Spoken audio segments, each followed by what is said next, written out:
Good morning. ये video है aspect number 271 bill from ship from के रिगार्डिंग, जिसमें हम 3 पॉइंट डिस्कस करेंगे। पॉइंट नंबर 1, पॉइंट नंबर 2 का फर्स्ट पार्ट और पॉइंट नंबर 3।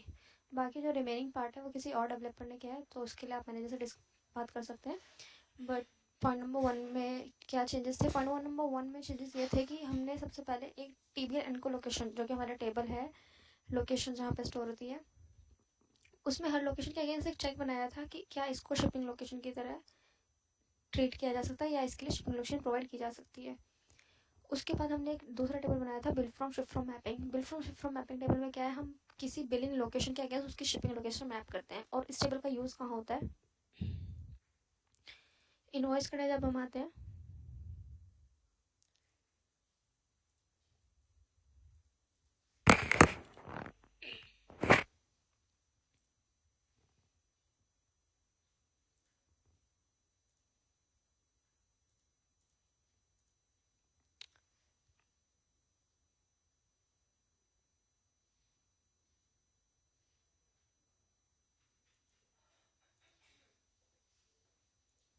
यहाँ पर सिलेक्ट शिपिंग लोकेशन, यहाँ पे वही लोकेशंस आएंगे जो इसके साथ ऑलरेडी मैप होंगी।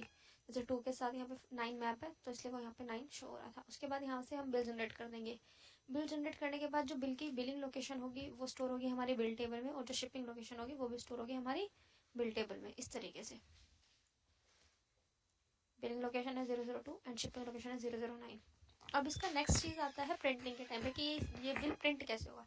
इस प्रिंट पे डेफिनेटली लिखा होना चाहिए कि इस बिल की बिलिंग लोकेशन क्या है और शिपिंग लोकेशन क्या है। उसका तरीका ये है, उसको करने के लिए हम बिल प्रिंटिंग की जब हम क्लास कॉल करते हैं, क्लास में जाते हैं, तो हम एक जब प्रिंट करवाते हैं तो एक फंक्शन को कॉल करते हैं जो कि है get shipping company location details. अब क्योंकि बिल टेबल में हमारे पास पता है कि हमारे इस शिपिंग बिलिंग लोकेशन से ये पर्टिकुलर में यहाँ से शिप हो रहा है, तो उसकी शिप लोकेशन उठा के फैच करके वहाँ से हम उसकी लोकेशन की डिटेल्स फैच करते हैं। जैसे कि उस लोकेशन का GST रजिस्ट्रेशन नंबर क्या है, कंपनी का नेम क्या है, उसका एड्रेस कॉन्कैट करते हैं, और वो सब details as a response return कर देते हैं UI को।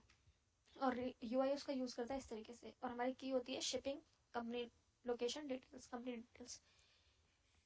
UI बिल फ्रॉम को यूज़ करता है इस तरीके से एंड शिप फ्रॉम को यूज़ करता है इस तरीके से। अब जो इसका नेक्स्ट इम्प्लीमेंटेशन आया था वो आया था ई-वे और इनवॉइस बनाने के टाइम पे।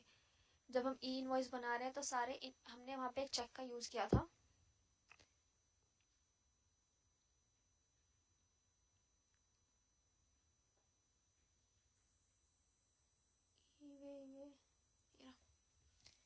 चेक फॉर ये ई-वे और इनवॉइस दोनों में ये चेक यूज़ किया था कि जितने भी नंबर ऑफ बिल्स का हम ई-वे या इनवॉइस बना रहे हैं वो बिल्स सेम लोकेशन से तो शिप है। जैसा कि मैंने आपको बताया था, ई-वे का मेन पर्पस होता है ट्रांसपोर्टेशन के लिए यूज़ होता है वो।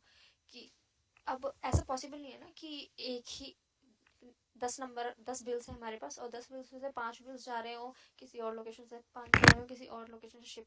तो इसलिए हमने चेक लगाया कि जितने भी हमने सेट ऑफ बिल सिलेक्ट किया उन सबका शिपिंग लोकेशन सेम होना चाहिए। अगर ये चेक रिटर्न करता है ट्रू, मतलब कि सारे बिल्स सेम लोकेशन के हैं, तो हम आगे बढ़ते हैं कोड के साथ। अगर ये रिटर्न करता है कि फॉल्स, कि सारे बिल्स सेम लोकेशन के नहीं है, तो एक एरर पॉपअप थ्रो कर देता है जो कि कहता है bills are from different shipping locations. Simple. अब क्योंकि जब ई-वे बनाने के लिए हमें जेसन का यूज़ करना पड़ता है, जेसन डाउनलोड होती है हमारे सिस्टम पे जो कि गवर्नमेंट के पोर्टल पे अपलोड होती है, तो उस जेसन में हमें डिफाइन करना होता है क्वेरी के थ्रू कि ये हमारा बिलिंग लोकेशन है और ये हमारा शिपिंग लोकेशन है। अगर हमारा शिपिंग लोकेशन प्रोवाइड नहीं है तो हम शिपिंग लोकेशन बिलिंग लोकेशन से रिप्लेस कर देते हैं। That's it.